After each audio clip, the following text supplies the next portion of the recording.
Hello and welcome to Granada Reports, live with the latest across the northwest. Hello, thanks for your company tonight. Here's what's lined up. It's 1 minute to midnight on that doomsday clock, and we need to act now.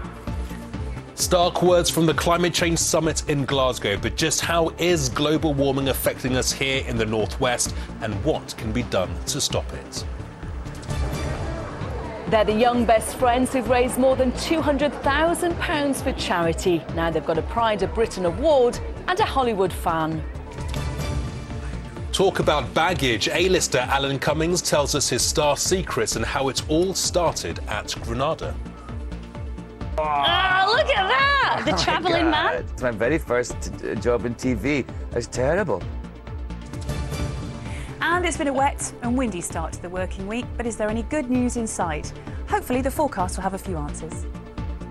Yeah, packed programme for you this evening. But first tonight, to the calls from leaders in our region to act now to avoid the worst consequences of climate change. Today at COP26 summit, the Prime Minister said that it's 1 minute to midnight and urged world leaders to go beyond their pledges and act on coal, cars, cash and trees. Well, you don't need to look to the other side of the world to see the effects of climate change. Right here in our region, our climate is changing with more extreme weather than new normal.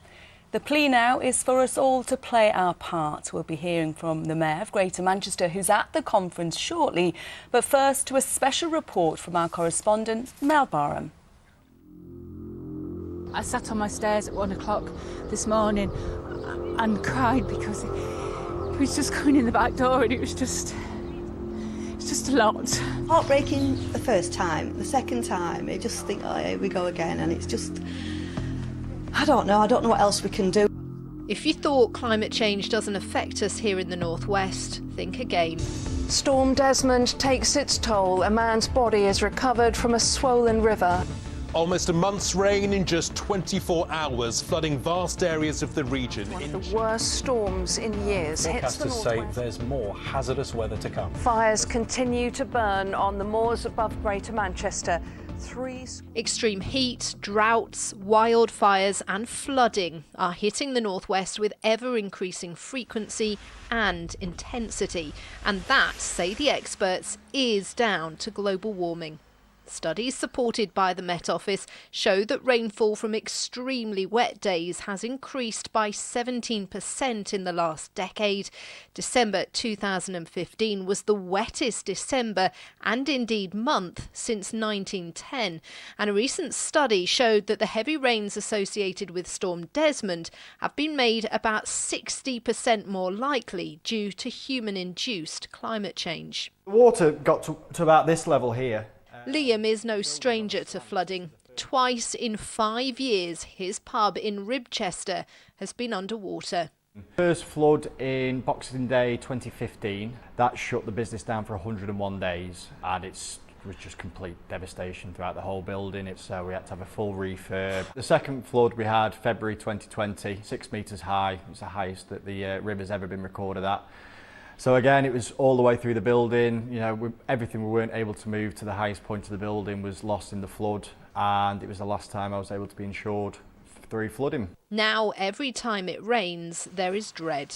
It's a constant, always there in the back of your mind. Like when you get heavy rain coming down for a sustained period, you can't help but start going down to the road, checking the river, seeing how far up the bridge it's going.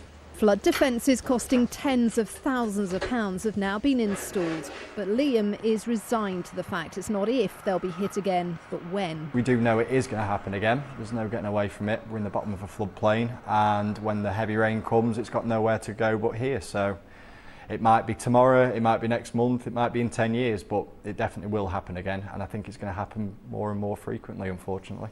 Well, trying to adapt to that is what the experts say is key. 4 miles down the road in Preston, there are big plans for new flood defences. What we'll be doing here is building a new flood defence wall that will increase the height of the wall up to roughly this sort of height through here. £54 million is being spent on this project. And this will help protect some of these houses that are along the river here. So some of these houses here behind us are some of the most vulnerable here in Preston for flood risk from the river. So yeah, it's something like 5,000 homes and businesses that will be better protected. But it's not all about traditional flood defences. There's a growing move towards using nature to help protect against flooding. In Bolton, on the Smithills estate, they're putting in eco-friendly measures like willow thickets and log dams to soak up water and keep it at higher ground for longer, protecting the towns and cities below. And above Staley Bridge, they've been introducing leaky dams, a natural flood defence that mimics the natural obstruction caused by trees or branches falling into a river, all in an effort to make the region more resilient to future flooding. But there's only so much you can do to mitigate flooding. The concern is that in the future, more and more areas in the northwest will fall victim to flooding, many that have never been affected before. As the atmosphere warms, it holds more moisture and we get more intense rainfall events. We're already seeing those, and we're going to see a likelihood of those increasing as well. And even for parts of the northwest, we're going to see wildfires. So by the middle of the century, we're likely to see 40% increase in the number of wildfires as well. There is no question anymore. Climate is changing. It's not just about mitigation, it's got to be about adaptation as well. And I've heard recently response to climate change being described as a bird. That birds that fly have two wings that work equally. So on one side we have mitigation, reducing those emissions. On the other side we've got adaptation. We need to do both of those just as much to make the bird fly. As COP26 begins, this is widely seen as the last chance to keep global warming below 2 degrees, and with it, the extreme weather that we're all at risk of experiencing. Mel Burnham, ITV News, Lancashire. Some incredible pictures there. Well, representatives from the Northwest have joined world leaders at the opening of COP26 today. Earlier we spoke to the Mayor of Greater Manchester, Andy Burnham. I started by asking him about his big ambitions for tackling climate change. So the key message I'm bringing from Greater Manchester to this COP26 summit is that the drive to net zero is a chance to reindustrialise the north of England. This time in a clean way, create really good jobs, future-facing jobs for people, better public transport, improve people's homes. It's a chance to level up the north of England with the south, exactly what the government is saying. Now, you have plans to cut 1 million tonnes of carbon emission from the Greater Manchester economy over the next few years. Working from home has helped, but how are you going to achieve this? Public transport is still not joined up and it's expensive. I've taken the decision to put buses back under public control for the first time in 35 years. And what that means is we will decide what buses we have on the roads, not the bus operators. And that means we can begin to electrify the bus fleet and integrate it with our trams. So currently, I am very proud to say, our Metrolink system runs on renewable energy. Imagine if we had a whole bus system linked to that also runs on renewable energy. It would be the UK's first net zero public transport system. It's an exciting ambition that's worth working towards. And the Prime Minister said today that we have to defuse the bomb of climate change and spoke of time for humanity to fight back. They are strong words, aren't they? But obviously, words on their own aren't enough. It was, the right thing, I think, for the Prime Minister to say, but this summit here in Glasgow has got to be about deeds, not words. What are you going to do rather than what are you just coming here to say? Now, in a word, are you feeling more confident this can be achieved after what you've heard today? It's hanging a little bit in the balance, Elaine. What I would say is people need to leave Glasgow with a new narrative about this, which is a narrative that says if we go quickly towards net zero, it's the quickest way to level up the country. Andy Burnham, thank you very much for your time. You're welcome. Yeah, very ambitious plans there from the Mayor of Greater Manchester. The hope now is that everybody gets on board. But how do we get people to take climate change seriously? That is the big question. Well, we're joined by Joe, and climate change is affecting our weather right now, Joe. We see it all around us, the last few years getting hotter and hotter. July of this year, the hottest month recorded worldwide. And here in the northwest, we're seeing it. Every winter we're having these storms. And of course, just last week in Cumbria, the flooding there, receiving 2 months' rain in just 2 days. How do we tackle that? It's a really big question. And unfortunately, it is going to get worse. And Joe, as you say, we had storms last week. We also saw tornadoes. I mean, how much is that down to just simply weird weather, or how much is it down to climate change? These sorts of events do happen. Wild weather events, but we know with climate change they are more likely to happen. They will be increasing over the next few years, unfortunately. And we heard as well about more wildfires. We know about flooding too, but there are things that we can do. Absolutely. It's hard to feel motivated when you see things like COP26 because you think, well, it's all the big world leaders that have got to sort it out. But we can do things at grassroots level. You know, we can keep our gardens green. We need to help with the runoff. The ground is very saturated, and with concrete jungles everywhere, it's a real problem. So we can do little things so we don't feel quite as helpless. I think that's the key. That is absolutely the key because, you know, if we all did a little something, it can make a big difference. And you're going to have the full forecast a bit later? That's coming up, yeah. Thanks very much Thank indeed, you. Jo. Thank you. In other news, the M6 at Carnforth was closed for over 8 hours earlier after a crash between two lorries left hundreds of bottles of water all over the motorway. It happened about 6 o'clock this morning. The northbound carriageway was completely shut until 2 this afternoon. One of the drivers was taken to hospital with serious leg injuries.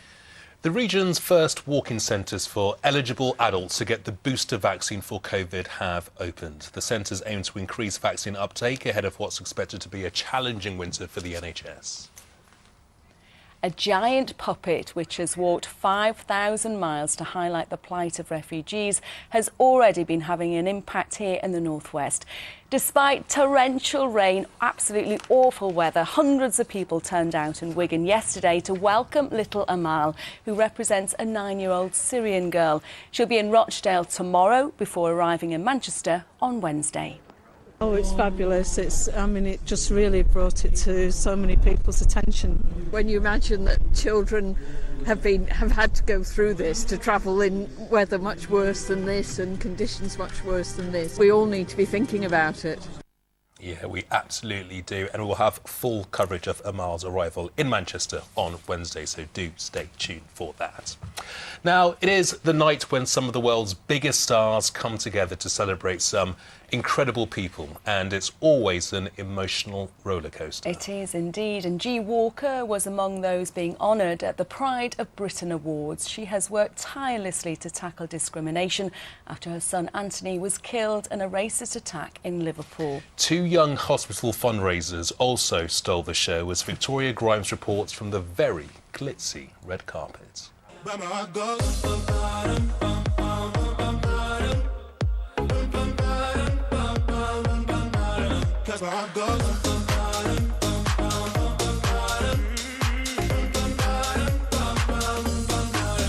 Granada! Well, it's the night of the year when all the celebs are out on the red carpet, but it is, of course, not about the celebs. It's all about those ordinary people who do extraordinary things to make our communities better places. And this year, we've got not 1, not 2, but 3 winners from the Northwest. And this lot are all very excited to see everyone clearly. Are you excited? Yeah!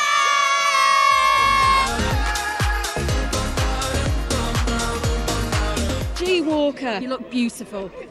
How do you feel? Oh, I'm doing it for my boy. Gee, that's so lovely. He would be so incredibly proud of you, I'm sure, this evening. How are you feeling? How do you say thank you when there aren't words to say thank you? So that people recognise what we do and appreciate it. And when they say they're proud of me, I say it's just a service. Well, you say this, but we are so proud of you, and now the whole nation is so proud of you as well. I'm honoured, and I salute the nation. Hello, everyone at Granada.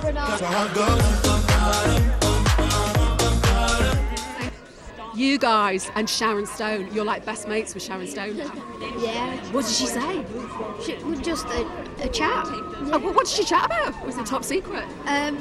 About what we've done and how it's always great to have a friend that would do something for you. I mean, because you've got a pretty good friend here in old Freddie, haven't you? Yeah. How are you feeling now?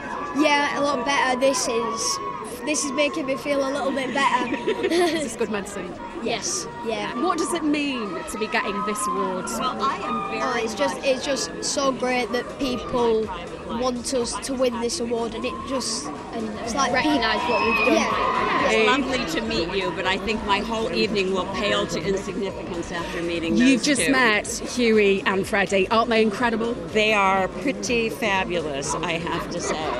Those two boys really They are so touching. It's so inspiring, isn't it, when kids take it into their own hands and they do that? I think it's everything, really. I think it's about character, and I think that having character is more than having anything at all. They're too busy to chat. We're very important, and we're on another TV program. They're too busy to chat to Sharon Stone, then they are too busy. And the people here tonight, there's going to be so many inspiring stories. I hope you brought your tissues with you. You know I did. I packed a bag full of Kleenex. Look at this handbag. Bag full of Kleenex.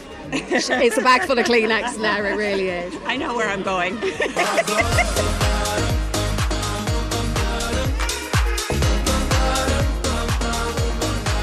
What's going on, everyone at Granada Reports? How are you? Neo, pleasure. Neo. And you're pleased to be here tonight? Have you been here before at the Pride of Britain? I have never been here before. This is my first time. Definitely not my last. I've heard to expect tears. I don't have any tissues. Do you have any extra? Can I borrow? I've got loads. I'll have one up my sleeve, definitely. Like a true granny. I'll sort one out for you later. Please do. We're performing a song called My Hero tonight, so it's very apt for all the stories we're going to hear tonight, and it was written by Ed Sheeran too, which is lovely. You're presenting an award tonight, the pair of you together. Yeah, it's wonderful to support their heroes, these people. Oh, isn't it great? Eh? Life is great, and Pride of Britain just brings out the best. More? Yeah, I'm out to run down the red carpet to chase you, so thank you very much for coming I back. got away with it. Anyway, love to home. BDI. Hello, good morning, Elaine. I'll tell you what, they're all right, these two, aren't they? Certainly are. Sharon Stone on Granada Report. Yeah, and I tell you what, Vicky had to press Huey and Freddie, didn't about conversations with Sharon Stone. You know when you're mixing with A-list celebrities, when you're keeping your secrets closely guarded. Amazing to see, lads. Very well done. Absolutely fantastic. Huge congratulations to all of our winners. Yeah, but it didn't stop there for Huey and Freddie. Today they were described as the pride of Lancashire by someone who knows. That's right. They met the Speaker of the House of Commons, Sir Lindsay Hoyle, earlier. They showed off their award and got a tour of the Speaker's house. They could be the future Speaker or even Prime Minister. These are two young, inspirational people. Fantastic. It's incredible. Like, seriously crazy. And just thank you to everybody who's been a part of this, and it's really appreciated. Thank you. Well, another of those invited to attend the ceremony at the weekend was our Pride of Britain fundraiser of the year, Sarah Parsons. You may remember Sarah featured on the programme thanks to the incredible work she's doing helping bereaved families. Well, Sarah joins us now. Sarah, it looked emotionally exhausting. How was it for you? Amazing. I'm getting emotional now just thinking about it. It was just unreal, surreal, amazing, fantastic, something that everyone needs to experience in a lifetime. And whose story had the most impact on you, Sarah?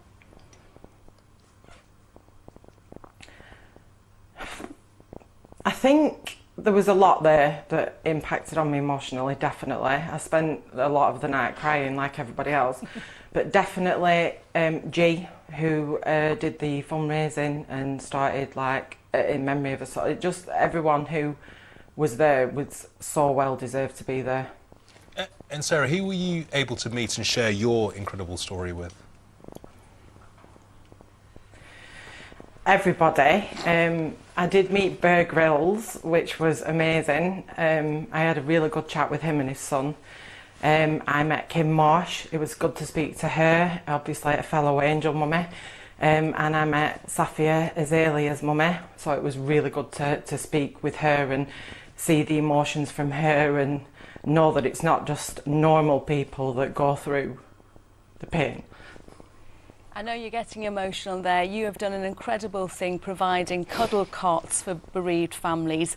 And one of the things you wanted to do in speaking to us was to tell more people about that. And you have done that. How many people did you talk to? Everybody. I don't think I sat at the table much, to be quite honest. I was just out talking, laughing, crying. It was just amazing, and everyone who was in the category of the regional fundraisers were absolutely amazing, inspirational people, and I've definitely made friends for life. Yeah, well, Sarah, thank you so much for sharing your incredible story with the team here at Granada Reports. And now so many people know about the work that you do and, of course, know about the importance of cuddle cots. Great to chat, Sarah. You look after yourself. You are our winner, for sure. Thank you so much. Thank you. Take care. Thank you so much. Thank you. And you. She is so lovely.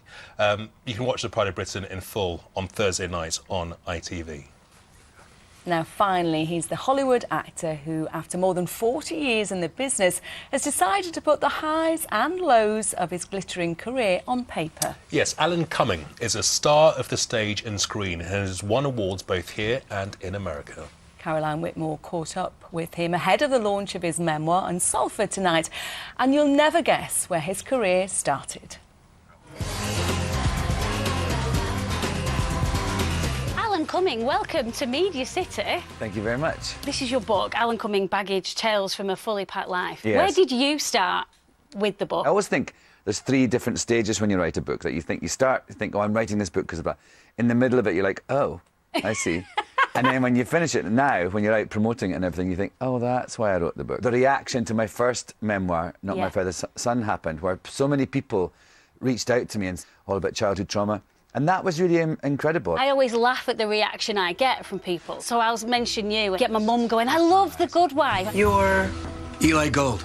And then your book was on my dining room table and my children went, it's Gazoo from Flintstones. So I don't get that often. Just showed what a versatile actor you are. Well, I think it's more like what an old actor I am, actually, because this means I've been around for a long, long time. Do you have any time for boys? People ask me about Spice World. Spice World was like my favourite film in terms of I had such fun. I was at a birthday party in Yorkshire this weekend. I had to do quite a lot of I Am Invincible from James Bond. I am invincible! Tonight you're at the Lowry, aren't you? A chat with Cheddar Gorgeous. She is interviewing me, and then was a Q&A. I'm aware that I talk about things that most people in the public eye wouldn't really talk about, like bad relationships, sex life, drugs. The audition you went to for GoldenEye. Yeah. But you weren't in a great place when you auditioned for that, were you? I was, getting divorced. I was having all these flashbacks of my childhood stuff. I was suicidal. I went to it, and of course, just kind of... That way you compartmentalise things. You know, when you have to do that, you're on TV, you don't sort of... If you're having a bad day, you kind of... switch it on. I am. Yeah. Bad hair day from the school run. There you go. I know what you mean. Got home and I didn't remember what happened. Like a sober blackout. I wasn't comparing my bad hair day to what you were going through then, by the way. Don't worry, I didn't think that. I know. I was it is thinking pretty bad, though. Like, what? It is bad. No, it's not at all. We're going to take you on a trip down memory lane now. Uh-oh. 1984. Whoa. Oh, look at that! The travelling man. I've got my spies out. That was my very first job in TV. It was terrible. Tonight at the Lowry, the one celebrity that people want to hear the stories about.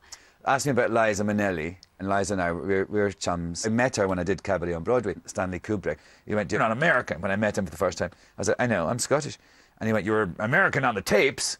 And I went, yeah, that's because I'm an actor, Stanley. Like, oh, come on. I've, been auditioning for this dopey part for months. Good luck with your book. I love your honesty as well, so thank you. Thank you very much. It's nice to be here. Very candid, wasn't he? Tell you what, he's done loads of really good films, so when you kind of see them being played back, you're like, oh yeah, that was a cracking film, especially The Flintstones. That was particularly a favourite one. Cal gets the old clips out, she might get some of us, our first bits. One day. Time now for a look at the weather. Here is Joe with the details. Now that is brew weather. And only boiling what she needs. United Utilities sponsors ITV Granada weather. Big up you, sis. Hello again. A wet and windy start to the working week, but some better weather in sight. Over the next few days, the ground should be allowed to soak up some of the rain we've seen over the last 48 hours or so. Better news with some sunshine on offer over the next couple of days or so, and perhaps a chilly feel to proceedings by night, but it's quieter in the run-up to the weekend. We lose those tight isobars tomorrow. They'll slacken off, which means winds are easing off. It's been a blustery, cold old day today. Better tomorrow, in fact, going forward. A lot more in the way of dry weather across northern England as a whole. Some sunshine here and there and winds easing off, but perhaps chilly by night. In the meantime, this evening, still those showers packing in from the northwest. 1 or 2 sharp ones for a time. Easing off a little through the early hours of Tuesday, and winds beginning to dial down a little bit as well over the next few hours. Rurally tonight, parts of Cheshire, Cumbria, Derbyshire could fall away to 3 or 4 Celsius. We're getting down to grass frost territory over the next few nights. On to tomorrow, and the sun will be rising at 12 minutes past 7, setting at 4:36 tomorrow afternoon. Tomorrow, more sunshine on offer from the word go than today, but still a few showers in the mix through the first part of tomorrow morning. Brighter conditions from Manchester southwards to start the day, and for all of us during the afternoon, it's looking a little brighter and drier. Still those showers continuing in the Irish Sea for the Isle of Man as well, but most places having a quieter end to the day. And temperatures on paper similar to today, 10, 11, maybe 12 Celsius, which is around average. But we lose that cold, blustery wind, so it won't feel quite as bad. And the outlook is settling down nicely in the run-up to the bonfire night weekend. United Utilities sponsors ITV Granada weather. 2 sugars, please. Oh, lovely. Spotted the sun there, thanks Joe. And that's just about it for tonight. On tomorrow's programme, we hear from Cheshire Army veteran Martin Hewitt as he sets out on an incredible challenge to be the first disabled person to trek to the South Pole unassisted. Yes, you don't want to miss that. Thanks for joining us tonight. Hope to see you tomorrow. Good night. Bye-bye.